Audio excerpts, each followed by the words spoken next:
जंगल का राजा शेर खान की कहानी। एक जंगल में दो शेर रहते थे। बड़े भाई का नाम बगीरा और छोटे भाई का नाम शेर खान था। शेर खान बहुत ही फुर्तीला और तेज था। बगीरा उम्र में बड़ा जरूर था, मगर वो बहुत ही आलसी था। आलसी भी इतना कि वह शिकार भी नहीं करता था। शेर खान जो शिकार करता, उसके खाने के बाद जो बचता उसे बगीरा खा लेता। जंगल के सारे जानवर इस वजह से बगीरा से काफी नाराज रहते थे। सब यही सोचते, खुद तो शिकार नहीं करता, शेर खान के शिकार को वह दूसरे जानवरों को खाने नहीं देता। बगीरा के इसी व्यवहार के कारण जंगल के जानवरों को भूखा भी कभी कभी रहना पड़ जाता था। एक दिन जंगल के सभी जानवरों ने आपस में तय किया कि अब बहुत हुआ, हमें इस समस्या का अब समाधान करना होगा। जंगल के राजा का चुनाव करने की सोची, ताकि राजा के खाने के बाद जो भी बचेगा उसमें बगीरा के साथ साथ और भी जानवरों का भी हिस्सा हो। सबने सोचा इस बारे में हमें अब शेर खान से बात करनी होगी। जंगल काफी बड़ा व घना भी था। जंगल के बीचों बीच एक नदी बहती थी। उसी नदी के पास एक पहाड़ भी था। पहाड़ के पास ही शेर खान का गुफा था। सभी जानवर एक साथ शेर के गुफा के पास पहुंचे। शेर खान अपनी शेरनी के साथ गुफा के बाहर ही बैठा था और शेर खान का बेटा उनके पास ही खेल रहा था। एक साथ सभी जानवर को देख शेर खान चौंक गया। आलसी बगीरा भी कहीं से घूमकर तभी वहां पहुंच गया। सबको एक साथ देखकर बगीरा ने पूछा, तुम लोग यूं एक साथ यहां क्यों आए हो? सब ठीक तो है, सभी जानवरों को समझ में नहीं आ रहा था। अब बोले भी तो क्या बोले, और बगीरा के सामने ही उसकी शिकायत कौन करे। बगीरा को कहीं ये बात पसंद ना आई तो अपनी जान कौन गवाए।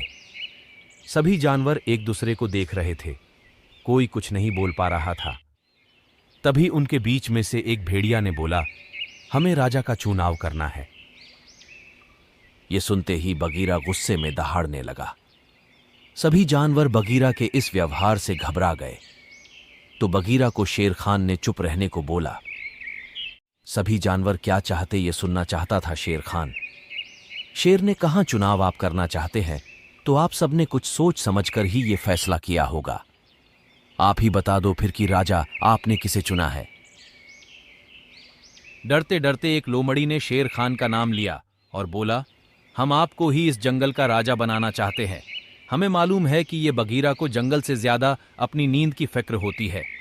ऐसे में हम लोग उन्हें राजा की जिम्मेदारी नहीं दे सकते। उन्हें भी ये पसंद नहीं होगा कि पूरे जंगल की रखवाली या देखरेख वो करें। वो अपनी आलस की जिंदगी से काफी खुश हैं और हम लोग उन्हें परेशान नहीं कर सकते। बगीरा यह सुनकर चुपचाप वहां से चला गया और वह इस बात को मानने को तैयार नहीं कि मेरा छोटा भाई को सबने राजा बनाया तो क्यों बनाया। वह सोच रहा था कि यह सब जरूर शेर खान की चाल है। पूरे जंगल को हड़पने की कोशिश, हो ना हो शेर खान ने ही सबको डराया होगा इस फैसले के लिए। दूसरे दिन बगीरा चुपचाप गुफा के पास आता है तो देखता है शेर खान का बच्चा वहीं गुफा के बाहर खेल रहा है। तो बगीरा उसे मुंह में दबाकर लेकर भाग जाता है। जंगल के एक जानवर ने बगीरा को शेर खान के बच्चे के साथ देख लेता है तो वह तुरंत शेर खान के पास जाकर बताता है कि आपके बच्चे को बगीरा जंगल में ले गया है। शेर खान जंगल में तुरंत जाता है और जंगल में बगीरा को ढूंढ लेता है और देखता है कि बच्चा ठीक है। बगीरा कहता है कि मैं इसे नहीं, तुम्हें मारना चाहता हूं क्योंकि तुमने मुझे धोखा दिया है। सभी जानवरों के साथ मिलकर राजा तुम बन गए।